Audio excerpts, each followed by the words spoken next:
muy Moustapha Diagne secrétaire général adjoint bu SUDES moom la ñuy dalal monsieur Diagne ñu ngi lay nuyu di la wax dal ak jàmm.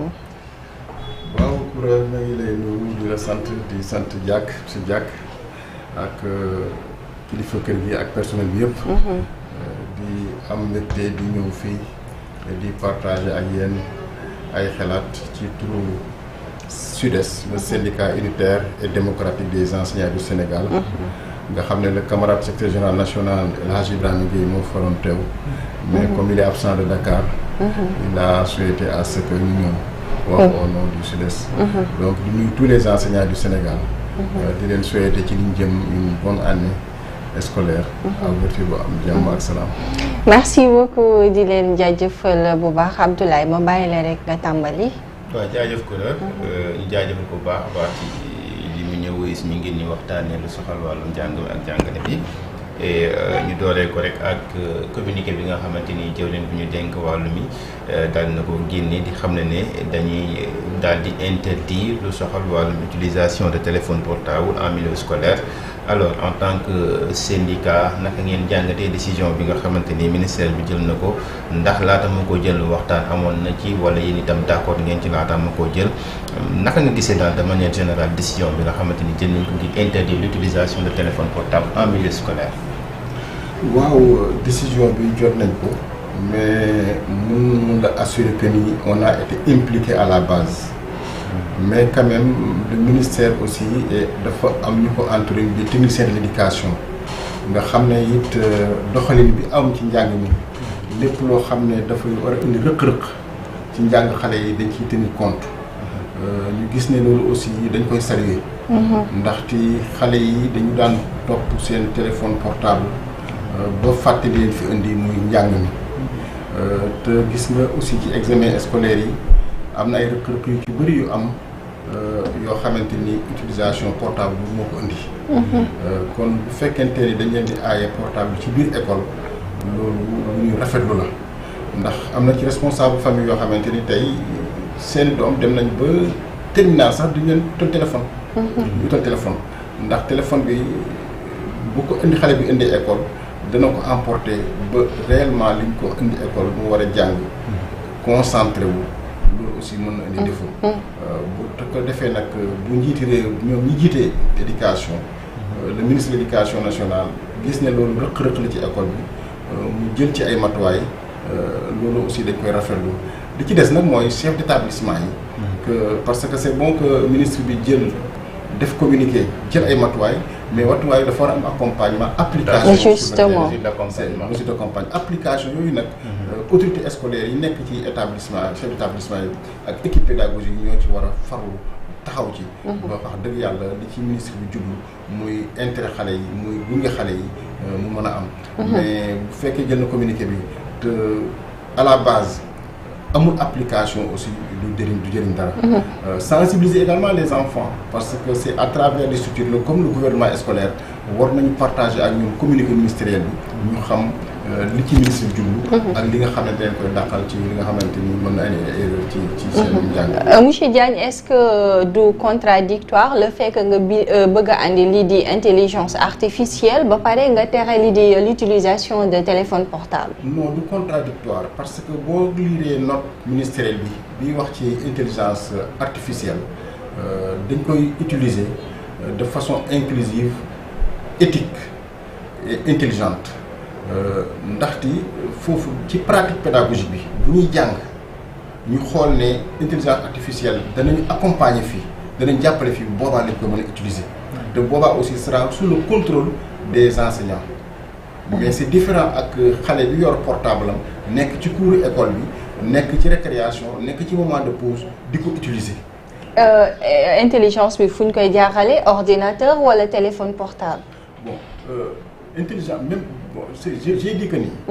buñ ko ordinateur téléphone portable yooyu bu fekkente ni dans le processus d'enseignement apprentissage bi pédagogiquement dañ ko soxla boobu mën nañ ko utiliser.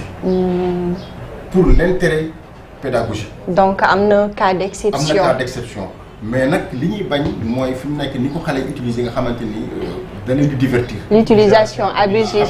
Voilà abusive. mais si mesure d'accompagnement bi est-ce que tey jàppaloo ne ministre bi dafa précipité wu trop parce que boo xoolee école ubbi na nous sommes à une semaine de la rentrée des classes nga jël décision bu toll nii tey dina am si élèves yoo xamante ni peut-être bu ñu wàccee seen téléphone wala bu ñu nekkee ci classe seen téléphone lañ mën a utiliser pour que mën na serait-ce que contacter ñi nga xamante ñoom ñoo leen war a jël si wala oto yi nga xam ne ci lañ war a yéeg et tout parce que gis nañ école nu mu demee léegi jàng bi c'est compliqué am na ñoo xam dañuy jógee ci quartier bi dem jàng ci beneen quartier boo paree da ngay woote ku la ñëw jël si et tout est-ce que tey ji jàppoo ne mënoon nañu gën a xoolaat mesure d'accompagnement bi ni muy demee bàyyi ba ci kanam ñu doo ko appliquer mais appliquer ko ci moment bi nii est-ce que du indi ay rëq-rëq. non lu indi rëq-rëq parce que y a un système de ramassage bu ñu koy def mais xale bi bu wàccee. aussi war nañ ko mën a delloo téléphone am nga xam ne bu amee parce que y a des élèves malades yu ñëw école. nga xam ne dana toll waaye boo xamante ni dañuy soxla contacter seen parents pour ñu jël si wala leneen bu boobaa du am problème mais problème bi mooy li ko xale yi utiliser ci école loolu la ñu aaye. loolu la ñu aaye. l'utilisation au sein de l'État. au sein de l'établissement. mais à la fin des cours nag boobu mën nañu am système de ramassage mën nañu ku nekk mën nañu ko rendre portable am. ce sera très difficile nag le système de ramassage. pour donner des effectifs. loolu aussi des effectifs ça peut poser problème parce que mën nañ jaawlante téléphone yi. même aussi les surveillants dont disposent certains lycées ak ay collèges. Est-ce que suffisamment am nañ le personnel pour le ramassage? C'est là où il y a problème. C'est là où il y a problème. Mais quant à l'interdiction, moi je salue ça. Mais tamit xale bi bu wàccee. war a contacter ay parents bu boobaa mën nañ ko restituer son problème. D'accord. À une semaine de la rentrée scolaire naka le SUDES di évaluer jamono jile les préparations rawatina nag am na école yoo xamante ne nii ñi ngi ci biir ndox mi wala sax am na des populations yoo xamante ne dañ ko occuper. waaw c'est une tradition au SUDES. que ni bu école tollee fii les sièges du li ñuy tuddee les conseils syndicaux départementaux ci Sénégal dañuy SUDES day envoyer une lettre directive di leen laaj situation école yi ñu xool école yi nga xamante ni nekk nañ ci ay difficultés maanaam taana wala am na délabrement très avancé ba mënta accueillir ñu recenser dem bu ñu recenser nag daal di waxtaan ak ñi nga xamante ni ñooy autorité administrative autorité municipale impliqué yu ci ak autorité scolaire yi ba mën a waajal loolu boo xoolee nag ci liñ ci am ci information écoles yi taa bëri na écoles yi nga xam ne aussi seeni toiture naaw na bëri na waaye tamit gis nañ récemment le ministre muy dem di visiter ay écoles yoo xamante ni ndox mi da ko wër. da ko wër. waaw loolu tamit dañ koy saluer boo xoolee aussi COSYDEP def na benn panel fan yi panel boo xamante ni un panel national boo xamante ni dañu doon partager 10 ans d'expérimentation yi nga xam ne ubbi tey jàng tey am na ko te SUDES nekk poñ bu am solo ci COSYDEP. ñuy participer ci donc préparation bi ñi ngi xool école yi nga xam ne dana jafe xale yi jàng fa ñu ci waxtaan ak autorité yi. ñuy alerter parce que syndicat aussi dafay alerter ci biir loolu aussi gis nañ ni état bi gouvernement bi mi ngi impliquer les forces de l'ordre mi ngi impliquer l'armée pour la préparation. pour nu ñuy école yooyu nu ñu mën a def ba ñu mën a dellusiwaat mën a accueillir les enfants. Société civile bi aussi mi ngi ci. Les anciens élèves aussi, le retour à la source. Nous avons constaté que dans ces écoles-là aussi, les gens ont fait appel à ñoo xamante ni ay doom dëkk ba lañ doomu quartier ba lañ fa lañ mës a jàngee. ba yàlla def tey ñu am koom boo xam ne may na leen di jàppale école. D'accord.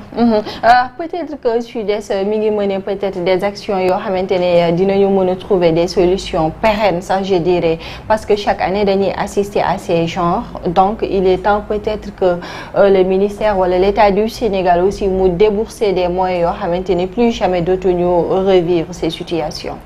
waaw loolu la ñuy ñaan mais tamit du yomb. ndax y a des écoles yoo xam ne fañ leen tabaxee. place ndox la te lu benn du ñaar ay centaines d'écoles la ci Sénégal kooku boo bëggee jóg tey nga ne écoles yooyu dama leen di toxal tabax ay écoles yu bees ak aussi économie réew mi fi mu toll du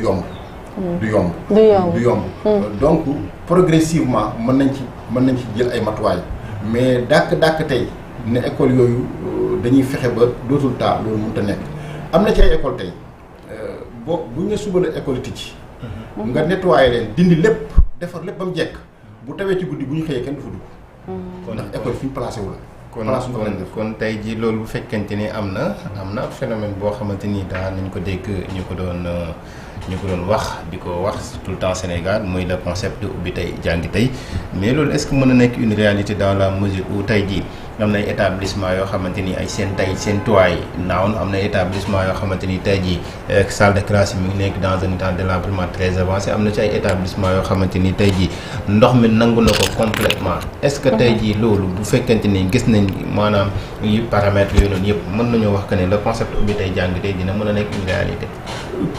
concept yi dina mën a nekk une réalité. mais couvrir 100% les écoles du Sénégal kooku mooy jafe. mooy jafe mais y a de ces écoles yoo xamante ni tey taxaw nañ pour mën a def ubbi tey jàng tey. fi ma wax nii tey am na école yoo xamante ni l'équipe pédagogique les directeurs les parents d'élèves jël nañ matuwaay ba xale yooyu mën a nekk ubbi tey jàng tey. suñ doon recenser écoles yooyu tey à Dakar ñaata lay tolloo. bon je mënuma aventurer wax la par exemple ñaata école la. parce que fi mu nekk nii ñu ngi ci recensement yi. ndax am na école yoo xam ne taawuñu woon mais avec les dernières pluies yu taane. waaw parce que mën na am changement démb ak tey.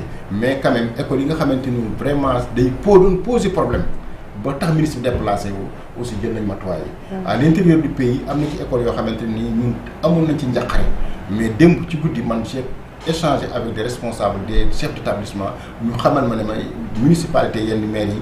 jël nañ ay matuwaay ba fi mu nekk ni ñu ngay taxaw. ubbi tey boobu jàng tey. donc ubbi tey jàng tey réalité la. dinañ ko dund mais nag mënuñ ne mën na couvrir tout le territoire national. D'autant il y a toujours des abris provisoires. Oui, il y a des abris provisoires mais aussi il y a une dynamique de réservation des abris provisoires avec le ministère aussi ça il faut l'accepter. Il faut l'accepter dañuy ñaan kay mooy dynamique boobu ministère bi jël gouvernement bi jël ko pour abris provisoires yooyu. dañ définitivement ci Sénégal dynamique boobu continuer mais quand même il faut que aussi population bi jàpp ci état Sénégal mënul def lépp. les syndicats la société civile les anciens élèves population bi il faut que ñu xam ne ku ci nekk war nga mën a taxaw indi sa waar ba écoles yooyu nekk écoles yoo xam ne c'est des écoles accueillantes. écoles yi ndax écoles yi moo leen formé. ñun ñëpp lañ jógee waaw. bu ñuy wax tey ci wàllu rentrée des classes wax nañ ko tey jii mën nañ ne ñaari ay bés donc moom moo dox suñu diggante ak rentrée bi mu mel ni tey jii am na ab école boo xamante ni bu ñu gisee image yi jéggi na dayoo lool mu mel ni école boobu mu ngi faree foofu noonu ci diwaanu Kaolack école Mohamed El Hadji Khalifa Niass mooy école bi ñu doon wax mu njëkk école Jaleñ gis nañ ne boo xoolee toit bi naaw na am na porte yoo xamante ni nekkatul fa sax.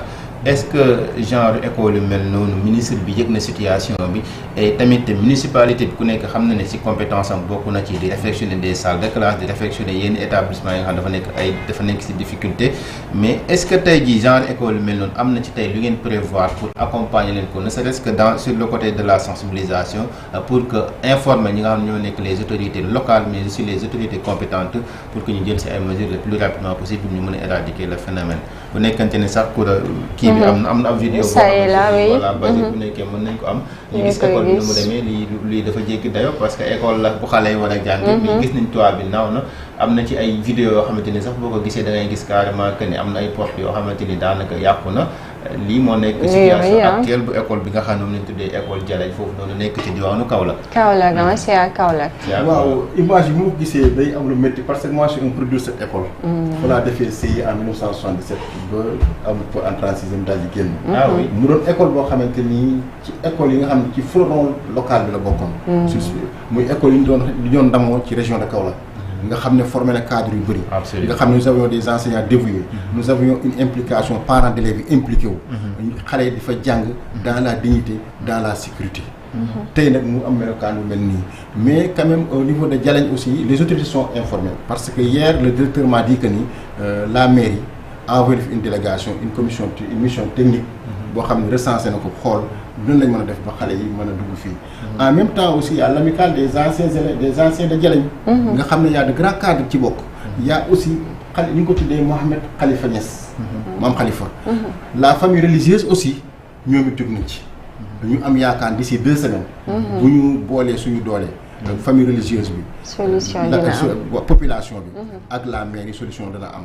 mais nag école yi dafay am lu ñu naan comité de gestion am association des parents d'élèves am directeur am chef d'établissement waruñ di xaar ba école mel nii ñu koy wone mais war nañ di anticiper parce que il est de leur rôle aussi parce que chaque année école dañu am lu ñu naan le plan de travail le PTA plan de travail annuel am le PAV plan d'action volontariste xool lu ñu mën def ak lu ñu mën a defar donc waruñ xaar lépp ci état waruñ xaar lépp ci état mais quand même bu naree balaa mu agsi fii war nañ alerter aussi ñu xam ne mais li mu toll nii ñaaw na bu ñu nee la école bi 1934 la ba léegi te boobu léegi connaître une réflexion boo xam ne de ce nom ça pose problème vraiment di saluer élan de solidarité bi nga xamante ni tey am na Kaolack am na ci quartier Jalañ nga xam ne même Jalañuwaay yi nekk biir Dakar nekk ci diaspora bi ñëpp ñu ngi mobiliser wu pour vraiment permettre à nos enfants ñu recevoir ay apprentissage yoo xam ne comme seen morom ndax loolu ko am que ne ouverture balaa ouverture yi situation mën na décanté wu ñu ngi ci am yaakaar bu baax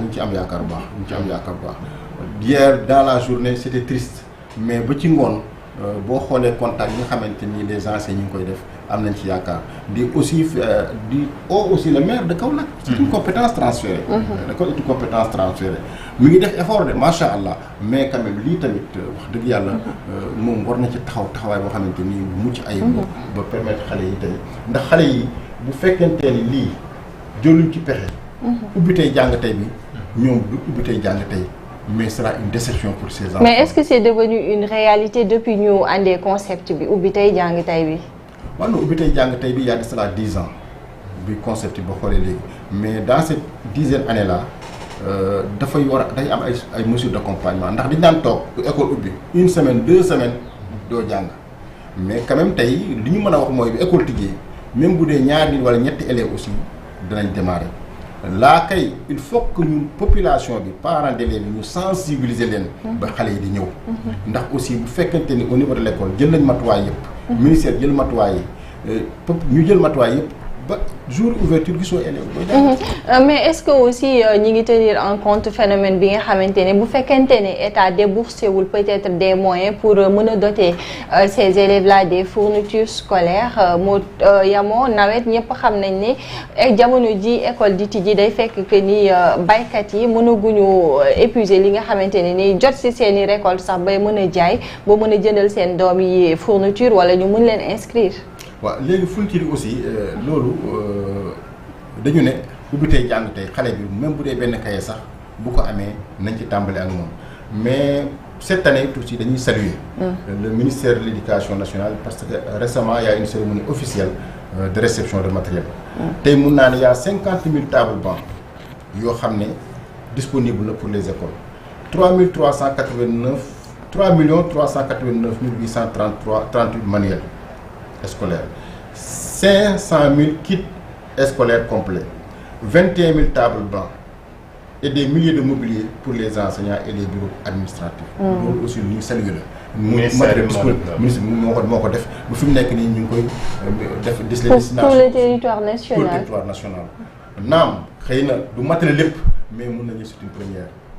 te lii dana dimbale ñëpp. te aussi dans le dispatching aussi les inspecteurs d'académie ak les inspecteurs de l'éducation et de la formation ñi ngi def équipe ñi ngi xool ñi nga xam ne ñoo war a gën a war a cëru ci loolu ñu koy def donc aussi c'est à saluer ñu am ci yaakaar trop.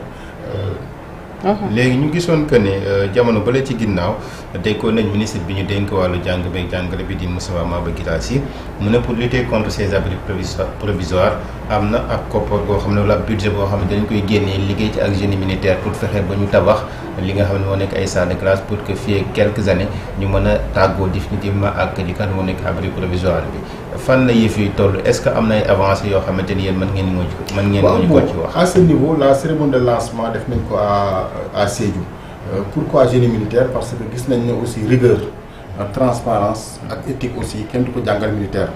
donc bu ñu confier lu mel noonu dañ ciy am yaakaar mais avancée bi ak le niveau de construction mënuma ci avancer parce que syndicat là sur ce plan defaguñ le terrain pour mën ko jauger. mais en tout cas gis nañ ni y a la volonté. Cérémonie officielle bi de lancement def nañ ko. et nos camarades qui sont dans ces régions là participer nañ ci. de vraiment retour yi ñu ci am yaakaar lañ ci am boo xamante ni macha allah am nañ yaakaar ni war na mën a mais nga wax nga ko sànq ne nga syndicaliste nga alors que syndicaliste yi xamee nañ leen souvent ñuy réclamer li nga xamante ni mooy seen àq ak seen i yelleef alors ñu gisoon fii am na loo xamante ne nguur gi tënkoon na ko ak yenn syndicalistes yi naka la SUDES di gérer tey jii les humeurs enseignants yi maanaam seen i ay membres bu fekkente ne jafe-jafe am na toujours. waaw SUDES pour SUDES ñun dañu ne un militant da nga koy recruter former ko encadrer ko mouvement d'humeur bu ci am aussi SUDES en tant que syndicat dafa war a défendre les intérêts moraux et matériels de ses militants mais ci biir défense boobu aussi c'est dans la transparence c'est dans la réalité et dans la vérité parce que suñu ñu bu amee mouvement d'humeur ñu xam ne lii mën na ñàkk ñun nous appelons nos militants à la raison mais quand il s'agit de défendre aussi SUDES lu ci hésité waaw même am na ñoo xam ne nekkuñ biir SUDES am ay collectifs comme le collectif des décisionnaires et autres dañuy ñëw vers SUDES aussi taxawaay ba mu ci war da koy taxaw donc SUDES c'est le syndicat boo xamante ni ñu naan les 3 E école élève enseignant. fa ngeen ko tënk le droit à l'éducation ñu dañ ko respecté. quelle que soit suñuy humeur quelque lu métti dañuy jiital le droit à l'éducation de l'enfant mais en protégeant l'enseignant. waaw parce que syndicat li ñuy confondre syndicat du arme mais pour le SUDES le syndicat est un instrument de travail. c'est intéressant mais dañoo gis que ni ci année scolaire 2024-2025 bi il y a pas eu de perturbation. L'année scolaire stable la ñu gis. élèves yi jàng nañ jàngalekat yi jàng nañ examen jot nañu def examen même bu fekkente sax résultats yi quand même am na ci résultats yoo xamante ni xeeb nañ ko lool. alors année scolaire boobu mu nekk année scolaire bi stable ñu jëm ci année scolaire 2025-2026 est-ce qu'on peut s'attendre à une année scolaire boo xamante ni une année scolaire de zéro perturbation lay doon. waaw bii année scolaire bi ñu génn stable na parce que gouvernement bees lañu am muy door a ñëw aussi c'était normal ñu may ko ci biir loolu it gis nañ ni am nay avancé am nay effort mais am na lu des li des surtout mooy parce que boo xoolee ci avancé yi arrêté yi avancement yi mi ngi génn rappel yi ñu ngi fay même bu rythme xawee tamit mi ngi fay actes yi aussi ça fait des années yu mel ni mësul am prêt DMC yi aussi nga xam ne enseignants dañu koy bénéficier pour construction si minime soit le montant 5 millions prêt yaa ngi dem enseignants ñu ngi koy jot il y a des facilités mais quand même il y a un cas qui est là c'est le cas des décisionnaires nga xam ne ñoom dañuy abattre le même travail que les fonctionnaires bu ñu demee retraite nekk ci conditions yoo xamante ni conditions yu misérables ndax seen salaire presque da nga koy diviser par 6 mooy seen pension te loolu aussi naam du gouvernement bi moo ko def mais yàgg na fi te le SUDES question yi mel ni bu amaan day convoquer CTN commission technique nationale nga xam ne ñi nga xam ne am nañ ay am njàng am nañ xam-xam ci côté boobu yëpp dañ leen di invité. ñu produire un document. Ce document-là a été produit pendant longtemps avant nit ñi di ko wax di coow yëpp SUDES produire le document bi ba remettre ko le gouvernement bi fi jóge woon. defoon ci ay jéego ba ñii ñëw tamit def ci ay promesses mais léegi signé wuñ ko. mais foofu vraiment li ñu ñaan le président de la République c'est vrai am na incidence financière parce que décisionnaires yi concernent uniquement les enseignants hein. Il y a d'autres fonctionnaires qui sont dans la même situation. Tout à fait. Ouais, c'est une enveloppe boo xamante ni bu doy waar la bu métti la financièrement mais jar na ko. enseignant mënoo ko defal lu mérité wu. tout le abat li ñuy abattre comme travail. Quand je prends de l'école bi ma nekk j'ai 4 décisionnaires mais boo xoolee tey enseignants yi gën a régulier gën a performant gën a sérieux ci école bi ñeent yooyu moo leen ci génn. d'accord jàngale baax na itamit waaye itamit tout le temps nit yi dañ leen di féliciter di leen tàcc waaye li nga xamante ne nii moom mooy mbirum pédagogie ñenn ñi dafa mel ni dañ koy fàtte parce que booy rencontrer souvent parents d'élèves yi dañ koy décrier ndax yéen a ngi participer ci li nga xamante ne nii moom mooy la formation continue des enseignants. Oui, la formation continue enseignants dañ ciy former dañ ciy participer. Même pour la promotion des enseignants. Parce que boo xoolee dans nos comités syndicaux départementaux les CSD enseignants yi nekk candidat d'habitude dañu leen regrouper di leen former di leen assister. Sud-Est aussi moom c'est une tradition. parce que c'est une tradition au Sud-Est pour la formation continue de ces enseignants. mais nag il faut que enseignants yi accepter cette formation là. parce que dañu naan qui cesse d'apprendre cesse d'enseigner.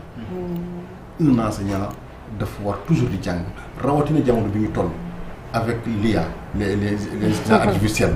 boo moytuwul xale bi dana la dépasser. est-ce que tel est le cas de nos jours sax. bon le cas de nos jours bon en tout cas les enseignants sont là. ñi ngi fi te aussi gisuñ fi mu nekk ni mënuñ recenser ay enseignants yoo xamante ni wax dëgg yàlla sur ce plan là ils sont nekk nañ gannaaw. il y a des efforts qui se font. mais quand même mais la baisse du niveau des élèves ñu bëri joxe nañ leen ci baaraam tuuma de nee nañu enseignants yi ñoom ñoo tax ba léegi xale yi amatuñu niveau léegi xale yi da ngay gis que ne sax da nga si gis xale bi dem bay def terminal da ngay gis carrément que ne ki amul niveau ñu bëri joxoñ ci baaraam tuuma enseignants yi ne peut-être bu fekkante ni ki lay tàggat wala ki la war a former xam-xamam màccul ci yéen nii wala xarañut yow mënut laa tàggat ba nga mën a xarañ est-ce que loolu yow ndax nga ko mën a jàppe wala nag nga mën a jàngate baisse niveau bi mënuñ ne enseignants yi la rek parce que aussi il ne faut pas oublier que dans le recrutement il faut un recrutement d'enseignants yu am qualité recrutement de qualité. sélectif. am na solo mais daf ci am recrutement yoo xamante ni bu fekkee ka ñuy recruter amul niveau bi mënul jàngal élève bi. disons des recrutements politiques. parfois recrutement politique. ci recrutement politique boobu mooy indi problème parce que enseignants ñooñu dañ leen di affecté ci école bi mais duñu am niveau peut-être pour jàngal xale yi mais niveau boobu tamit du ci école du ci enseignant bi rek mais y a les parents yi dañuy démissionné. parents yi dañuy démissionné boo seetloo ubbi tey jàng tey bi nga toog amoo ay élèves ku leen war a indi seen parents yi war a sensibiliser mais ci biir parents yi daf ci am ñoo xamante ni aussi économiquement dañu nekk néew doole. ba bu ñu xëyee dañuy uti lu ñu jox seen njaboot. guddi lañ fay dugg si. dëgg guddi lañ fay dugg si. guddi lañ fay dugg si moo tax loolu mënuñ ne enseignant yi rek la. donc mais am na ñëpp part de responsabilité bu ngand. non part de responsabilité bi xam nga un enseignant. parce que ku dem lay wax ci wàllu suivi bi parce que tamit jàngale bi. bu njëkk am na naneen nuñ ko doon gisee mooy que ne jàngalekat bi naam dina la jox cours ci école bi nga jàng suivre expliquer la et tout mais itam dina la fexe bu occuper la une fois à la maison ba boo demee yow di nga tal leneen lu dul ay foog yi demee noonu maanaam dina la jox ay exercices ak yeneen yu mel noonu wala bu fexe ba construire des groupes de travail yoo xam ne dafay gën a renforcer niveau élèves yi mais est-ce que c'est toujours le cas. c'est toujours le cas man mi lay wax non seulement je suis syndicaliste mais je suis directeur d'école. je suis président du collectif des directeurs d'école de Ngor Wakam. ba xale yi balaa ñu génn école dafa am ay batterie exercice mais enseignant bi parfois déception bi mooy bu ñu xëyee ñu koy def du bëri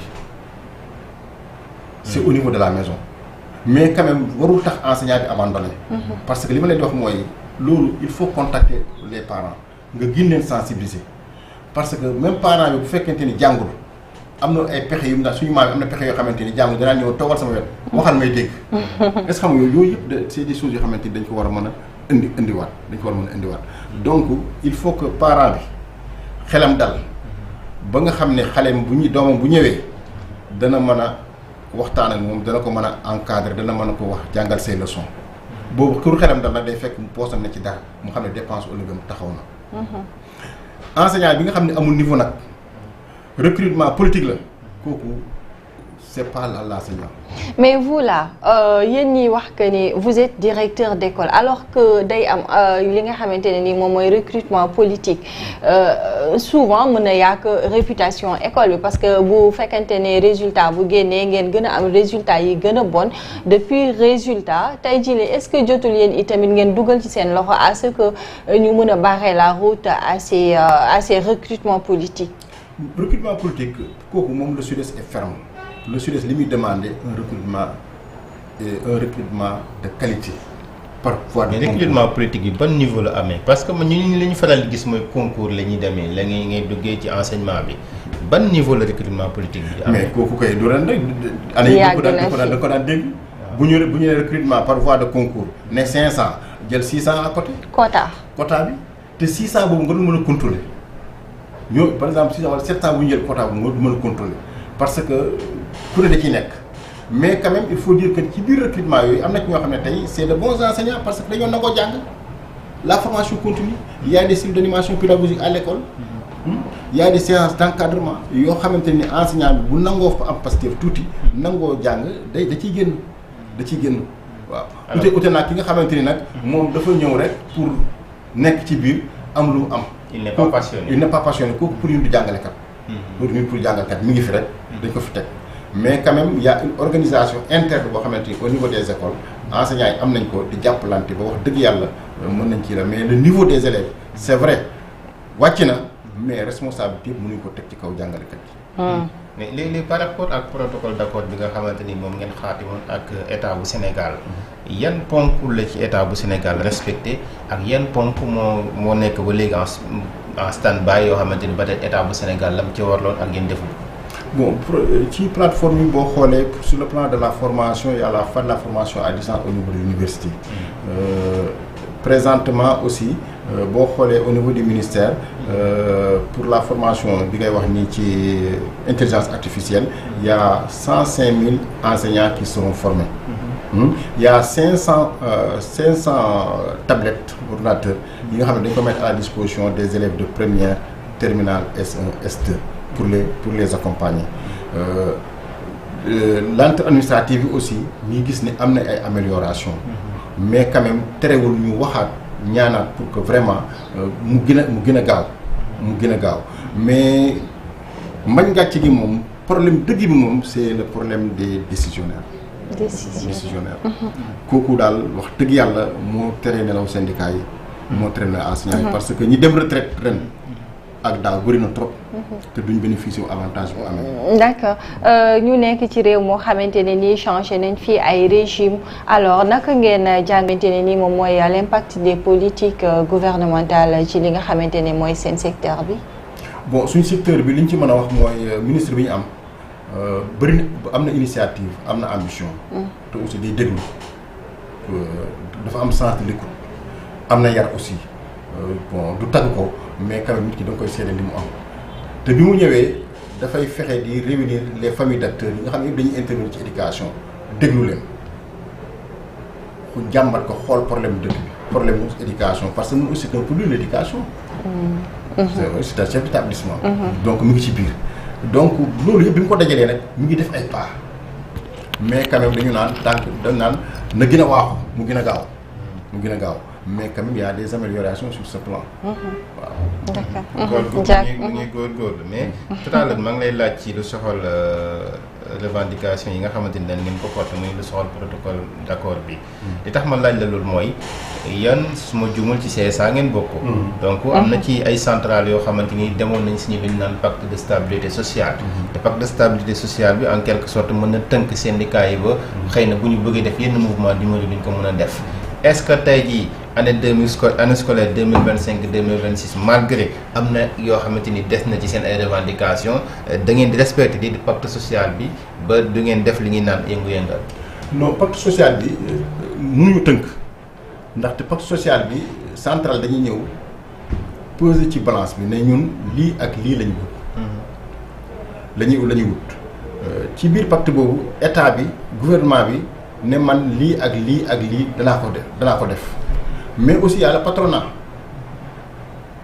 parce que y a le privé patronat bi aussi jël ay engagement ci biir engagement yi patronat jël état bi jël ko bu fekkente ne engagement yooyu waxtu wa dafa jot te respecté wuñ ko lu tere syndicat yi dem nga dem. waaw oui pacte bi newul dañ ko signé rek. gis nañ fi gis nañ fi les travailleurs de l'administration ak seen brassard rouge. Effectivement c'est pour vous dire que pacte bi. mais c'est quoi la quintessence de ce pacte bu fekkente ne pacte bi mënul a empêcher en réalité ñu dem ay grève gi demee noonu. c'est quoi la quintessence non le pacte est très important parce que day arrondir les angles dana tax ay engagement am. aussi bien au niveau des syndicats au niveau de l'administration au niveau du gouvernement ak au niveau du patronat. nga xam ne dañuy am occasion di rencontrer di waxtaan. parce que syndicat métti na mais difficile. Tant qu'il y a la communication il y a l'espoir mais li ñu daan gis mooy ñoo xam ne dañuy tourner le dos au syndicat di xaar le préavis parce que préavis bi syndicat bi di dugal di teg di déposer dana ko déposer observer un mois di xaar ndax danga ko oo ngeen waxtaan bu fekkee oo ngeen waxtaan loolu mën na bañ am te pacte bi day éviter loolu. mais nag pacte bi bu fekkee dañ ko waxtaanee ba pare tànk ko mu am si point yoo xamante ni da ngeen ci d'accord ñu ne état mën na def lii. mais avec le temps itam dina def lii ak lii ak lii ak lii. est-ce que loolu tënkut leen ba du ngeen mën a dem grève. mënuñoo tënk ba duñ dem grève parce que état bi lu mu ci def. mais xanaa d'accord leen ko ba signé ko. non li ñu signé wuñ ne duñ dem grève de. lan ngeen signé. li ñu signé mooy lii ay revendication la ci secteurs yi ak secteurs yi état bi ne lii ak lii mën naa ko ci. ñu accepté patronat lii ak lii mën naa ko ci ñu accepté signé ko ku nekk signé waaye nag ñoom ku ci nekk la nga xam ne da nga ko engagé woon defuloo ko du te bu heure bu jotee du tere syndicat bi dem grève parce que wax buñ ko tëralee nga teggi si nga wax ba pare parce que suñu Cheikh Mbacké da doon wax ne nit gor nit dignité la te dignité mi ci wax bu tekkee ko rek dara desatu fa ñoo ku ci bu ñu jëlee engagement dañ koy def defuñ ko boobaa ñu évaluer gis ne lii jar na dem grève aussi nit ñi dañu dem grève mais ci loolu yëpp ça dépendra de l'évaluation parce que ci biir li ñuy wax tënk ko bu ñu xoolee ni effort yi ñu def bëri na li des mën nañ ko waxtaanee boobaa aussi dañ ko waxtaanee mais pacte bi nekkul ne dafa tënk nit ñi par duñ dem grève. donc bés bu ngeen amoon tey loo xamante ne nii andi na xel ñaar vous n'hésitez pas ce que ngeen di banque seen ay loxo. non di ko hésiter parce que syndicat c'est des revendications en permanence ci biir pacte bi am na yu waxtaanee tënk ko mais terewul it mën na am yeneen i soxla yoo xamante ni revendications yi di kaat fekk si yéen boobaa dañ koy waxtaanee ci biir pacte bi dañ koy waxtaanee. yeneen revendication fekk si. oui parce que aussi c'est des travailleurs. mën nañu am ay spécificités de revendication yoo xamante ni ñu ngi ci biir pacte bi mais dans le milieu du travail yeneen difficulté mën na suscité wu difficulté yooyu aussi dañ koy indi ci pacte bi waxtaanee ko jéem ko taxawal. c'est l'importance du pacte. donc nekkul benn résolution définitive cette signature là. syndicats yi loolu tënku leen de. bu nga respecté pacte bi les syndicats seront en grève mais quand même avantage pacte bi mooy lépp dañ koy waxtaanee les gens se retrouvent dans un calendrier nga xamante ni waaw tant que ñu ko waxtaanee am nañ espoir waaw te aussi am na yoo xam ne ci biir pacte bu ñu ko signé ñu waxtaanee ko nit la ñu xool ne au moment venu l'État n'est pas dans les discours amul ay moyens wala fi mu taxaw jéem na wala li mënta nekk boobaa aussi ay nit lañ danañ xam on retourne à la base mais tant que y a la communication mi ngi fi mais nag ne si nañ pacte kenn dem grève loolu mu amul.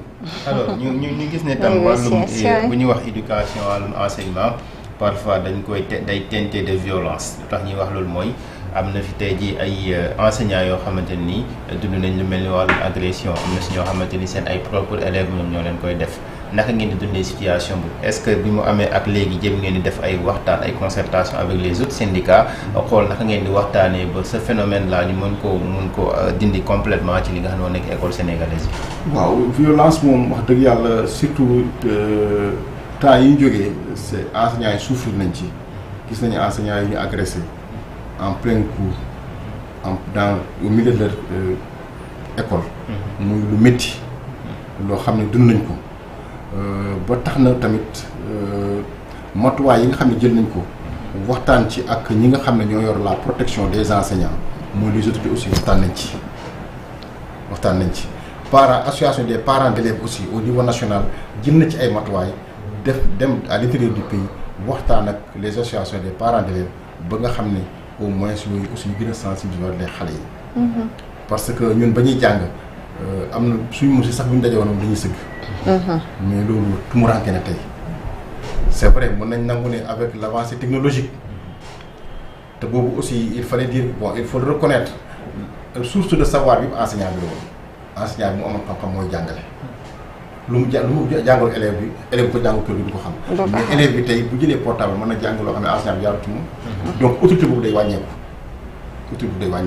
mais quand même il faut ñu sens parce que film yi télé bi ak documentaire yu bëri day pousser les enfants à la violence moo tax la gestion bi ñu war a def ci portable ci intelligence artificielle ça doit être une gestion réfléchie une gestion inclusive une gestion pédagogique et que les enseignants waruñ di arrêter di cesser de sensibiliser les enfants nous avons des structures le gouvernement scolaire depuis le bas âge si les enfants nekk ci gouvernement scolaire xam luy violence parce que y a la CAB au niveau de l'élémentaire, la cellule d'alerte et de veille nga xam ne élève a ngi ci parents d'élèves a ngi ci directeur a ngi ci enseignant ngi ci nga xam ne tout ce qui est violence yëpp nga xam ne mën a indi violence ci école bi dañ ko ciy waxtaanee cellule yi di ci veiller.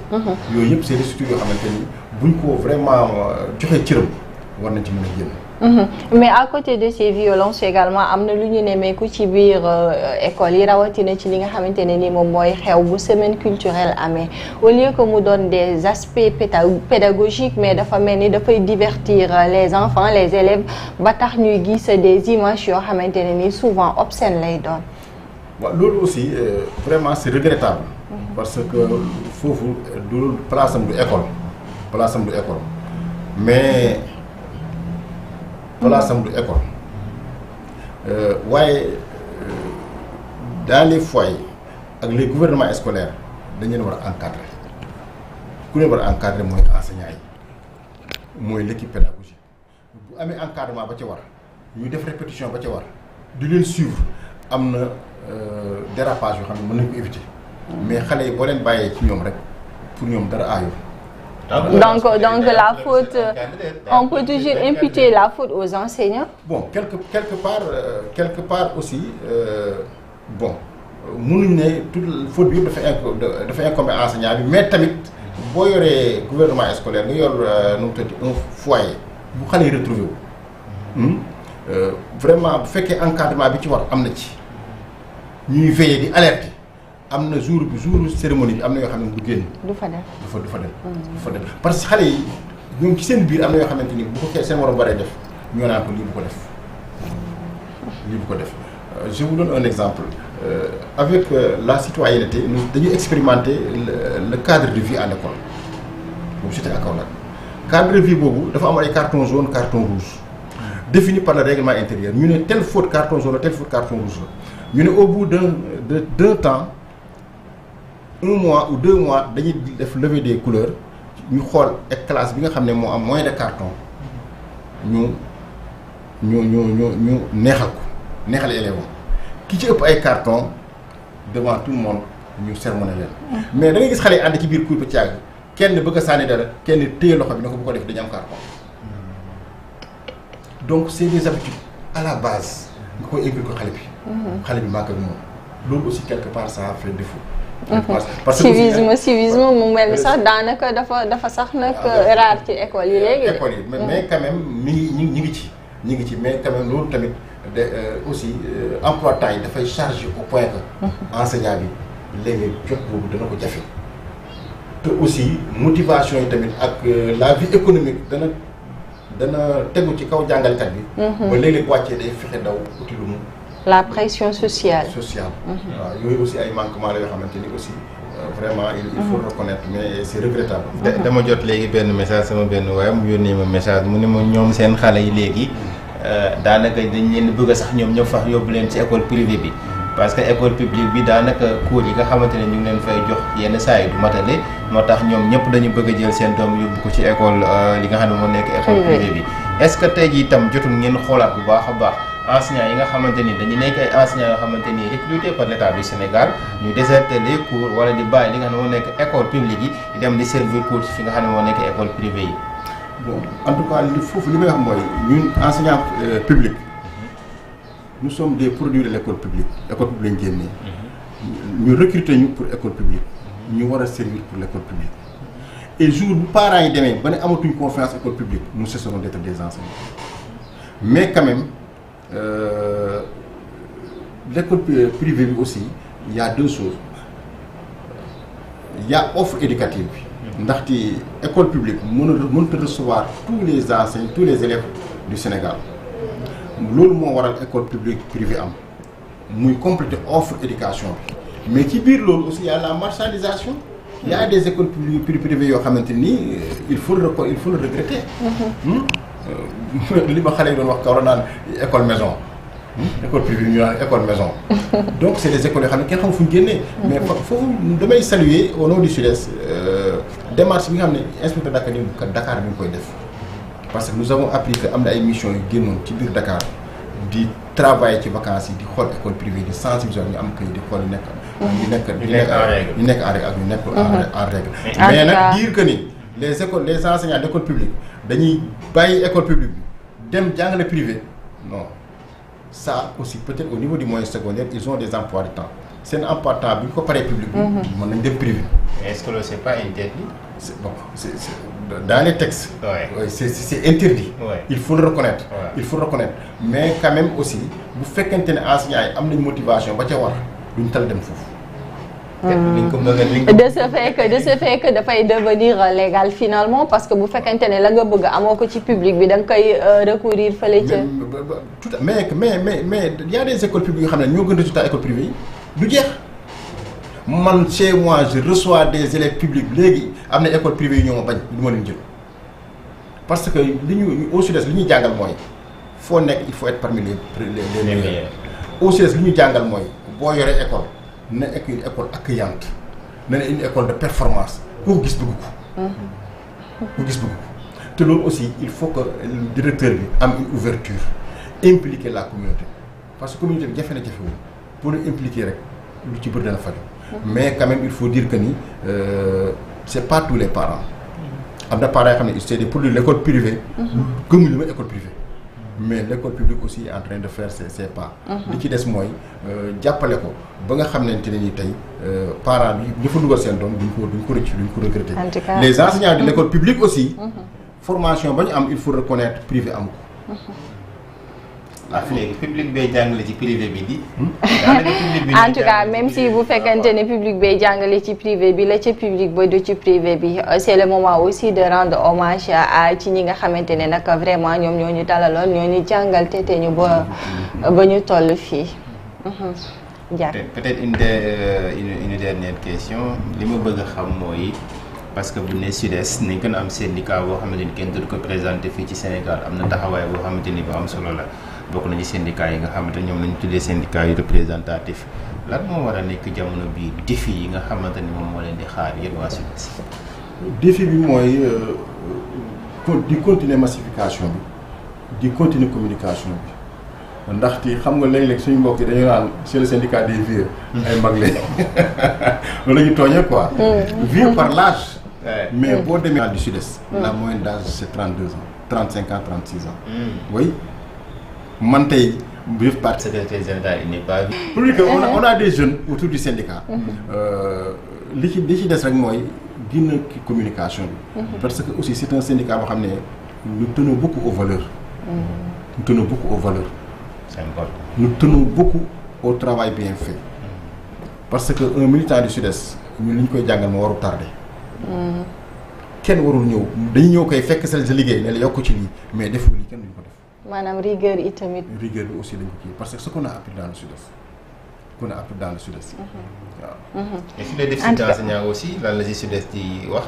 déficit enseignant bi aussi dañuy vraiment exhorter le gouvernement mu ubbi concours mu yokk effectif bi aussi c'est vrai que la masse salariale peut-être dana def défaut mais quand même mu am un plan ambitieux boo xamante ni d'ici un laps de temps.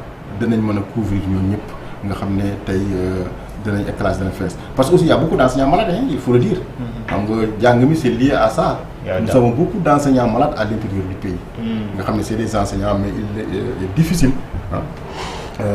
d'effectuer correctement les cours waaw. mi ngoog Abdoulaye xanaa ñu yëkkati jotaay bi rek wala. mi ngoog ami internet fii la ñuy yëkkatee jotaay bi xanaa di jaajëfal bu baax ganu bés bi bàyyi ko mu tàggatoo monsieur Diagne. waaw ça a été un plaisir vraiment ma partager plateau bi ak yéen di nuyu vraiment le camarade secrétaire général national du Sud-Est tous les militantes et militants du Sud-Est fu ñu nekk ci Sénégal di nuyu enseignants yëpp di ñaan yàlla ouverture yu ñu jëm. mu nekk ouverture yu dal. ñu tàmbali ko bismillahi rahmaani rahiim àggal ko alhamdulillahi rabbil alamin syndicats yi ak enseignants yi trouver un terrain d'entente pour l'intérêt exclusif des enfants.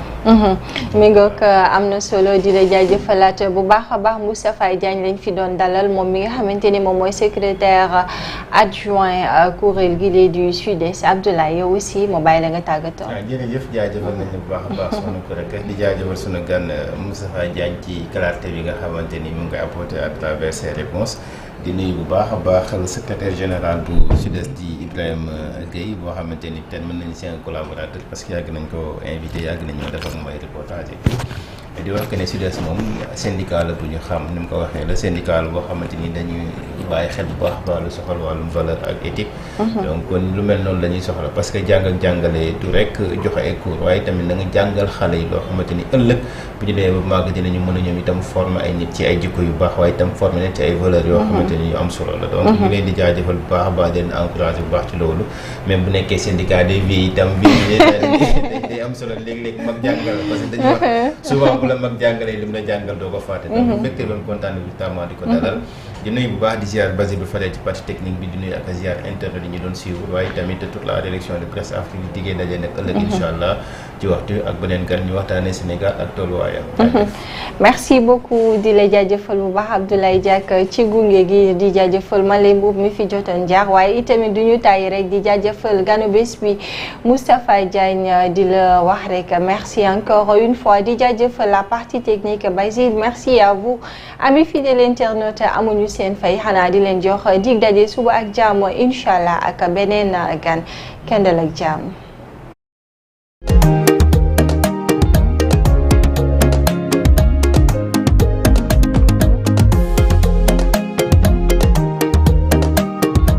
mbokku téléspectateur yi ñuy seetaan ci seeni télévision ak xarala yees yi ñu ngi leen di nuyu di leen dalal ci seen épisode bu yees suñu Senelec tey nag dinañu waxtaane lépp lu jëm ci stratégie commerciale bu Senelec maanaam anam bi leen Senelec di jaayee courant bi ci xëtu tey bi dinañu waxtaane lépp lu jëm ci njëg yi ak évolution clientèle bi ak it produit phare bu Senelec muy woyofal ànd ci ak Frédéric Bassène directeur clientèle régulière demoon nañ ci agence principale de Saint-Louis bii di royukaay ci agence Senelec yi dinañu leen wan naka la Senelec di gunge entreprise yu mag yi ak it taxawaayam ci koom-koomu réew mi dinañu leen wan itam xarala yu yees yi Senelec di jëfandikoo ngir mën a saytu compteur yi ci laboratoire bi ñu leen jagleel.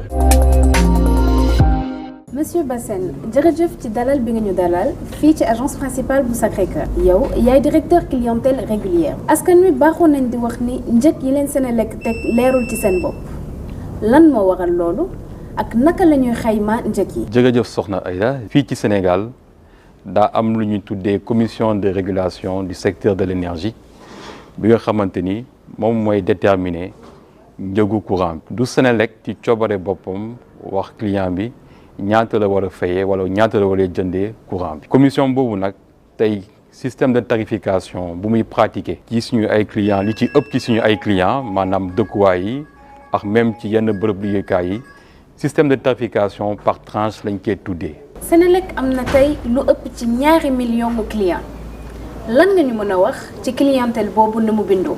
dëgg la tey suñu clientèle mi ngi toll ci 2,443,000 clients. clientèle boobu boo ko jëlee ci biir am nañ ay clients woyofal. clientèle woyofal bi moom mi ngi toll ci 1,790,000 clients donc boo ko xaymee muy 73%. am tamit clients yi nga xamante ni ñoom ba léegi dañuy jot facture ñoom ñu ngi ci 649,000 li ci des lu ñu tuddee ñun clients industriels yi.